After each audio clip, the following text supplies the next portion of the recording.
ইঞ্জিনের দক্ষতা বৃদ্ধি করার জন্য উৎসের তাপমাত্রা সমপরিমাণ বাড়ানো এবং গ্রাহকের তাপমাত্রা সমপরিমাণ কমানো কোনটি অধিক গ্রহণযোগ্য? কোনটি অধিক গ্রহণযোগ্য? উৎসের তাপমাত্রা সমপরিমাণ বাড়ানো, গ্রাহকের তাপমাত্রা সমপরিমাণ কমানো, দুটোই যায়। কোন উপায়টি অধিক গ্রহণযোগ্য? ভালো করে বুঝবা। আগে এদিকে তাকাও। ইটা ইকুয়াল টু 1 মাইনাস T2/T1, তাই না? আমি দক্ষতা ইটা বাড়াইতে চাই, কি করতে পারি? দেখো, 1 থেকে এটা তো বিয়োগ হয়ে যাচ্ছে। দক্ষতা ইটার মান বেশি হবে যদি T2/T1 এই মানটা কমে যায়। এই মানটা কমে গেলে এটাকে আমরা বুঝি, বলো। 1 থেকে এটা বিয়োগ হয়ে যাবে। তো 1 থেকে এটা যত কম বিয়োগ হবে ইটার মান তত বেশি হবে। তাহলে এটা কমে গেলে দক্ষতা বাড়ে। এবার এটা কমানো যায় কিভাবে? এটা কিভাবে কমানো যায়? এটা কমানোর দুটো উপায়। দেখো, দুটো উপায়ের দিকে তাকাও। এটা কমানোর দুটো উপায়। এই ভগ্নাংশের মানটা কমাবো। এটার জন্য আমরা কি করতে পারি? উপরে T2 কমিয়ে, T2 যদি কমাই দিই তাহলে ভগ্নাংশ কমে যাবে। উপর থেকে যদি কমাই দিই, T2 এর মান যদি কমাই দিই তাহলে ভগ্নাংশটা কমে যাবে না? বুঝতে পারছো? অথবা আরেকটা কাজ করতে পারি, T1টাকে বাড়িয়ে, T1 এর মান বাড়াই দিব। T1 এর মান বাড়াই দিলে এটা কমে যাবে, আর এটা যত কমে যাবে এটা তত বাড়বে। তাহলে T2 কমিয়ে T1 বাড়িয়ে। এখন কেউ যদি তোমাকে জিজ্ঞেস করে, কেউ তোমার কাছে এসে জিজ্ঞেস করছে, আমি কার্নোট ইঞ্জিনের কর্মদক্ষতা বাড়াইতে চাই, আমি কি করব? তাকে তুমি কি বলবা? তাকে তুমি বলবা, ভাই তুমি কার্নোট ইঞ্জিনের কর্মদক্ষতা বাড়াইতে চাও, একটা কাজ করতে পারো, তুমি গ্রাহকের তাপমাত্রা T2 কমাই দাও। আরেকটা কাজ করতে পারো, উৎসের তাপমাত্রা T1টাকে বাড়াই ফেলো। ঠিক আছে? তুমি এই দুইটার মধ্যে যে কোনো একটা করতে পারো। তাকে তুমি এই জিনিসটা বলবা না? তাহলে আমরা যদি উৎসের তাপমাত্রা T1 বাড়াই, দক্ষতা বাড়বে। আমি যদি গ্রাহকের তাপমাত্রা উপর থেকে T2 এর মানটা কমাই, তাও দক্ষতাটা বাড়বে। এখন প্রশ্ন হচ্ছে, ভালো করে শুনবা, ব্যাপারটা বুঝবা ভালো করে। দুই ক্ষেত্রেই দক্ষতাটা বাড়বে। কোন ক্ষেত্রে বেশি বাড়বে? কোন ক্ষেত্রে বেশি বাড়বে?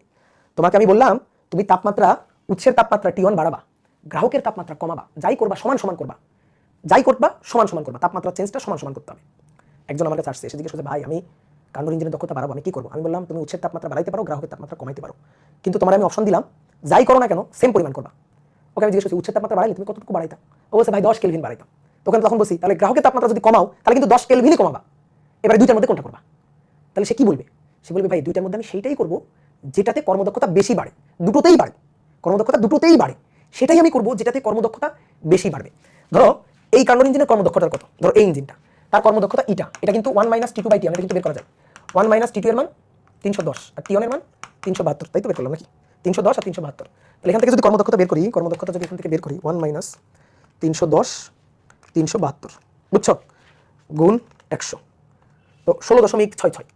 এর কর্মদক্ষতা হচ্ছে 16.66%। এবার ক্যালকুলেটার হিসাব। আচ্ছা, উৎস বাড়িয়ে, উৎস প্লাস 10 কেলভিন, অর্থাৎ উৎস 10 কেলভিন বাড়িয়ে নতুন করে কর্মদক্ষতা, ধরো ইটা 1 বললাম, উৎসকে 372, 10 বানাবো, তাহলে 1 মাইনাস 310, 10 বাড়াবো, তাহলে 382 দিয়ে এবার যদি দক্ষতা বের করি, 1 মাইনাস উপরে 310 নিচে 382 গুণ 100, 18.84%, বুঝছো? এবার আসো গ্রাহক 10 কমাবো, তাহলে গ্রাহক মাইনাস 10 কেলভিন ধরলাম, এটা 1 মাইনাস নিচে 372 থাকবে, ওটা 10 কমাই দিব, তার মানে 300 হবে। দেখি এবার দক্ষতা বাড়বে, ইয়েস বাড়বে, আগের চেয়ে বাড়বে, 16 চেয়ে বেশি হবে, 16 চেয়ে বেশি হবে। দেখি 1 মাইনাস 300 আর নিচে 372 গুণ 100, ভাই 19.35%। বলো 16-র চেয়ে বেশি, 16-র চেয়ে বেশি, কোনটা বেশি বেশি? বুঝছো, কোনটা বেশি বেশি বেশি?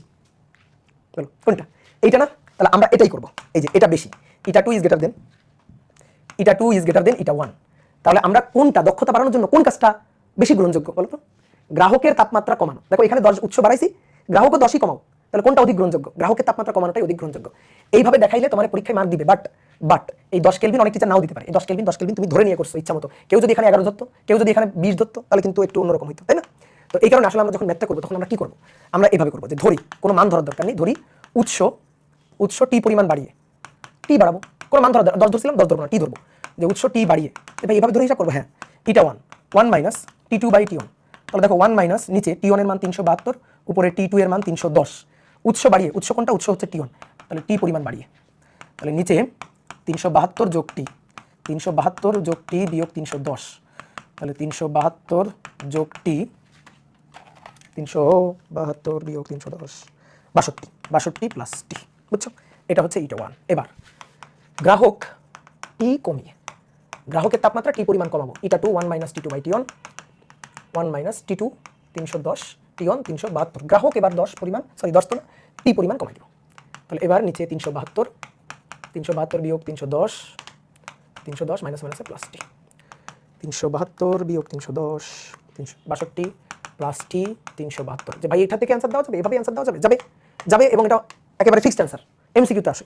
এখন তাকাও, দেখো এটার দিকে তাকাও আর এটার দিকে তাকাও, দেখো এই দুইটার দিকে তাকাও, দেখো উপরে 62 প্লাস টি, উপরে 62 প্লাস টি, উপরে সেম, উপরে সেম, নিচে 372 প্লাস টি আর নিচে শুধু 372। তো ভাই এটা নিচে কম, এটা নিচে বেশি, এটা নিচে কম বলে ইটা 2 এর মানটা বেশি, এটা নিচে বেশি বলে ইটা 1 এর মানটা কম। তাহলে ইটা 2 ইজ গ্রেটার দেন ইটা 1। তাহলে আমরা কি করব? আমাদের করার অধিক গ্রহণযোগ্য উপায় কোনটা? গ্রাহক সমপরিমাণ কমাবো, গ্রাহক সমপরিমাণ কমাবো। এটা কিন্তু এমসিকিউতে আসে, গ্রাহক সমপরিমাণ কমাবো, ঠিক আছে? তাহলে দুইটা উপায় গ্রহণযোগ্য, কোনটা অধিক বেশি গ্রহণযোগ্য? সেটা হচ্ছে গ্রাহক সমপরিমাণ কমাবো, কারণ এই ক্ষেত্রে দক্ষতাটা বেশি বেশি বেশি বাড়ে আর কি, ঠিক আছে?